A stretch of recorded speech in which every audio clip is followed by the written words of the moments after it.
Hello. I thought that I needed to make a fast commentary today regarding couple of subjects. But before I comment on those things, and again, it's just merely comment. It's my opinion. I could be wrong, so don't quote me constantly on anything. So it's pardon me. But I want to go a little bit more general direction. You know my opinion pretty much, especially people who read my books and read my blog periodically, is that I do not consider geopolitics to be a viable science. And as I'm constantly on a record, that it is that geopolitics, or what we understand under the geopolitics, has very little today to do with how it was conceived initially by Halford Mackinder and how it was written in his original article, Influence of Geography on History, or rather Geographic Pivot of History. And what we understand today under geopolitics, as I constantly stress, it's interdisciplinary field which involves so much than mere geography, that at this point of time, anybody who says, oh, he's a geopolitical analyst, well, yeah, some people love to geopolitically analyze things, but geography is just part, and actually not that big of a part of the whole situation with this so-called science, because I'll give you an example. You obviously know that what is mutually assured destruction is. And initially, when the first ballistic missiles came online, early 50s, and then went into 60s, including the ballistic missiles which have been placed on the submarines. They were there first by Soviet Union. Then, of course, the United States Navy developed its own George Washington 16 vertical launch systems, 16 missile boat, George Washington class.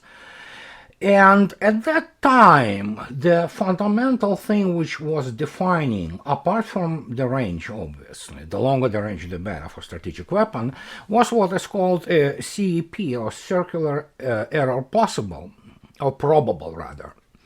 And at that time, so to speak, this circular error for the ballistic missiles and their re-entry vehicles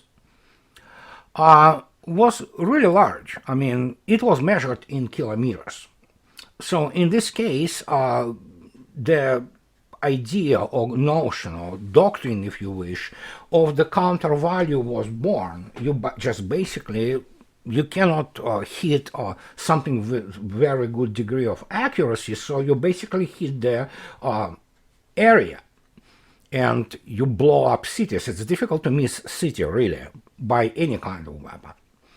But of course, technology was developing, and at some point of time, the CEP, so circular error probable, of the modern missiles started to shrink from kilometers, then to higher 100 meters, and then at some point of time in the 80s, they went into their very tight, so to speak, circles, in which you could hit from the distances of many thousand kilometers. And suddenly, it was possible to attack not just the industrial centers and cities, but it was possible to hit something which was the shaft or land installation of the ballistic missiles of the enemy. And today we are talking about the CEPs, which are measured honestly within like tens of meters, which is extremely accurate. That is why people who sit in their posts on the land-based ballistic missiles, on the silos, and man them, they pretty much are basically kamikazes, walking dead in case of the real war. But here's one of the examples when pure technology just basically changed the well, geopolitical, what we would call geopolitical paradigm, because suddenly you don't have to kill the huge city, you just can kill actual even individual silo.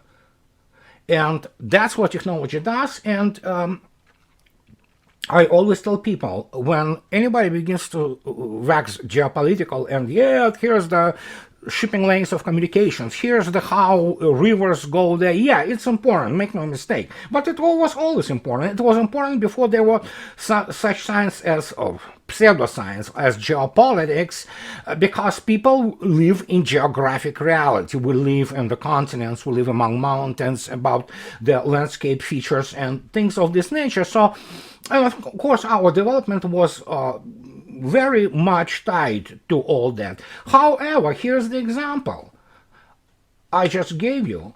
Missiles, they don't care about geography. All they care about the range, the ballistic trajectory, obviously. Nowadays it's quasi-ballistic trajectories. And the accuracy with which they can hit the target. It doesn't matter where the target is, and especially with the new strategic missiles such as the RS-28 Sarmat, which Russia is getting ready to produce serial production. It doesn't matter where you are. It will fly half around the world and will strike you from anywhere, So it doesn't matter where you place your hideouts or you place your weapons, it will get there, no matter how you want to hide it or reinforce or whatever. So this is how geopolitics actually works. And as I am on record constantly, the geopolitics as an interdisciplinary study is primarily about power. Indeed, I mean, yeah, it is one thing when we would look into this history of the, say, 16th century or 17th century, the sail-driven boats. Sometimes you would miss by a continent, and here we are today. You just jump into a plane, let's say in New York, and in 8 hours you're in Moscow. That's how it all changed. And geopolitics today is primarily, not exclusively, about physical economy and physical kinetic military power. This is what really matters. This is what really defines. Just to give you again an example of how geography, well, it's relevant, obviously, in terms of resources, but if, let's say, we would have Saudi Arabia being not Islamic, but being something else altogether and highly developed, Saudi Arabia could have had ballistic missiles and be a nuclear power. And it wouldn't matter what they have there. Do they have their oil, or do they have their position, their location in the desert? It's nuclear power, period. And it doesn't really matter where it is. It would have been able to attack, and practically any, if we are talking about the modern ballistic missiles or modern cruise missiles, if you have it, you are the king. And that's the thing which has to yet to dawn on many people in the West, and not only in the West, and there is too, when they talk about geopolitics and all this routine, using this routine about talking about the, oh yeah, here it is, these are the ports, these are airfields, these are airports, these are mountains, these are resources. Guys, in the modern world, it doesn't matter. Because if you have what I just mentioned, real physical economy, very developed physical economy, and basically armed forces which can defend this physical economy, you are the king. You will be what would be called geopolitical player of the first order of magnitude, no matter where you are. Of course, the third part of it is what, if you read my blog, and basically it's implied in the developed physical economy, but of course it's energy. And it is now becoming a truism, really. It becomes self-evident fact, or an axiom, which is a theorem which doesn't require proof. And this axiom is energetic. It is about the nations which have the surplus of energy. If you have the surplus of energy, you can produce more energy than you consume, and you can actually sell this energy somewhere else. Well, I have good news for you. You can basically continue to develop, and while we are all at a very important juncture in human history, especially in terms of the massive crisis of the financial capitalism and its neoliberalism, which sometimes wrongly goes under the title of left in the West. So if you have this energy, you have chances. Others, well, others, they have to really find a good master, honestly, or good friend. And judging by today's reaction of the US media primarily, I didn't read anything in terms of Western European media, Vladimir Putin's visit to India made a huge splash. And many people still wouldn't get it, why India really wants Russian energy and Russian weapons. Very simple, because they're stable and they're good. And the thing which you need at this stage for your further development, future development, is energy and ability to defend your economy, physical economy. Well, India obviously is a very large country, and even by the virtue of it being extremely large, it still is very important economically, even if it is primarily for a bulk. But still, it is a developing country, and India was using Soviet and Russian military hardware for a very long time, I mean, since practically inception. And generally speaking, India and Soviet Union and Russia were always in a very friendly relations, not without their issues, not without problems, obviously. But Russia was always supporting India in her bid for the independence, obviously, but even after that, as you can see yourself today, reading news, and especially after the personal meeting between Prime Minister Modi and President Putin, relations are really warm. And now that we have pretty much knowledge of a massive military contracts, apart from the energy contracts, which India signed with Russia, one have to understand that here is where the geography matters. And this is, as I'm saying, military and economic power are important, but here's the geography, I'm sorry. Geography is that obviously India has a land bridge. India is the Eurasian power. And once this triangle, which is Russia, China, and India, gets completed, the Eurasian continent will be completely secured from any kind of the external interference.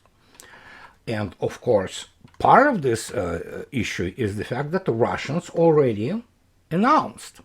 It was Sergei Chemezov and other high-level people in Russia who said India most likely will be the first country which will get S-500 air defense and anti-missile complex. This is a really big deal, obviously, when one considers what S-500, from what is available in the open press, can do. And of course, Russia wouldn't sell S-500 if we wouldn't have had already knowledge of S-550, which is coming online in serial production by 2024, which is a monstrosity. I mean, it's just absolutely stunning in its capability system.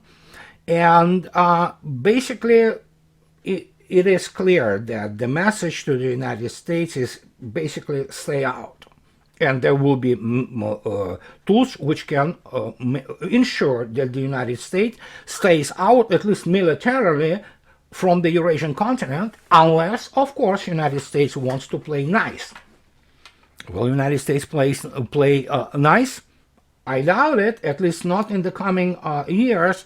especially after one sees what is happening in Europe, and looks like, though many people stated that United States wants to let Europe loose, well, not so fast, my friends. Do not forget, United States needs Europe as a major market for its weapons. And weapons export is one of the major articles of the which plays a huge role in forming of the budget of the United States, apart from printing basically money which are not supported by anything. But these are real money, and this keeps U.S. military-industrial complex going. So after the AUKUS snafu, and you remember when France was basically kicked out of the huge lucrative contract on supplying submarines for the Royal Australian Navy, we might have now, although again, this, don't quote me on that, it's just still all in the air, but a few days ago, this is what some news in the United States wrote, namely, at the Naval today, U.S. approves potential sale of 4 MMSC ships to Greece in a $6.9 billion deal. This, and basically, government of Greece already requested to buy 4 ships, and which have 5 Combats 21 combat management system, 5 vertical launch system, VLS MK-41, 200 rolling airframe missiles, 5 MK-49 guided missile launcher system, and other equipment. Well, what I just listed and read it for you is basically all American-made products. And you know that prior to this, both France and Greece signed the Memorandum of Understanding. Then Greece is going to be buying French ships, or French-made ships, French-made frigates. Well, looks like France is about to be slapped and humiliated yet again. But it was expected. And the point here is, especially as we can hear it now with France going through the pre-election cycle and campaigning, with Mr. Zemmour pointing out a very good and correct point during his campaigning, that the United States will continue to humiliate. While in reality, it's not really humiliation, make no mistake. From the US point of view, the United States does what it is supposed to be doing. It's gonna kick out anybody in its way in order to make money and save its economy. So it doesn't matter if it's France, Germany, or whoever, as long as the United States has the ability to make money and make profit, which is absolutely natural for any country, United States, Russia, or anybody. United States, in this particular case, it really attribute of the US foreign policy, will cheat, steal, and lie. And in this case, if France gets kicked out yet again and is humiliated, nobody cares. So that is why Mr. Zemmour, speaking at his rallies, he correctly states that France's greatness came on the times when France was indeed independent, free from any military or political economic blocks. But of course today, France cannot be independent. While definitely there are some huge French companies like Renault, which owns, I mean, half of the car market in Europe and elsewhere, and France obviously is the house for Airbus and things of this nature. In reality, economically, France is not that significant in the larger scheme of the things. And while France has its own nuclear deterrent, France is now completely integrated into the command and control structures of NATO. It is a NATO member, and as such, by default, France will continue to be slapped around by the United States because, frankly, NATO is the United States. Without the United States, there is no NATO. Obviously, we're not talking about the other tobacconists or lapdogs like UK, United Kingdom, and countries of this nature. But Europe has to face the fact that Europe there is to serve United States, not the other way around. Obviously, we're not going to go into the history of the Cold War and deal with mythology of Soviet Union willing to attack Europe and kill democracy and all that. We will leave it for now out of this discussion. But France, in existential terms, is facing their do-or-die moment. I don't think so France will do or will elect anybody but globalist, shill or stooge, but at least this discussion is happening in France now. But is it too far down the rabbit hole for France to return? I don't know. I don't speak French. And frankly, I left kind of France, from my point of view, just to be. But if there is a country which can possibly make a dash for some kind of freedom, that's France. Germany, Italy, not big enough, and do not have energy, period. Only France can supply itself, at least through its highly developed nuclear power segment, to supply her own needs in terms of energy. But other than that, I mean, economically, it's not that significant. So we will see where it all goes. But here we are again. We can see now that the United States stops at nothing. And evidently nobody gave a damn in Pentagon or White House or State Department about whatever the memorandum of understanding or memorandum of intentions was signed between Greece and France. Greeks have a very large and very influential diaspora here in the United States, and frankly they also don't give a damn about how France feels about it. And and again, I can only repeat what I always say, and it's not my obviously phrase. It's basically many centuries old, or although it had the new interpretations or reinterpretation in like 17th or 18th century, that what is allowed to Jupiter is not allowed to Ox. Or so France is not a Jupiter. The United States is, and the United States will do whatever it thinks it needs to do. It doesn't mean that the United States is that powerful as it tries to present itself, but certainly it's a superpower. It's a significant economy still. It's manufacturing economy, and for all failures and flaws of the U.S.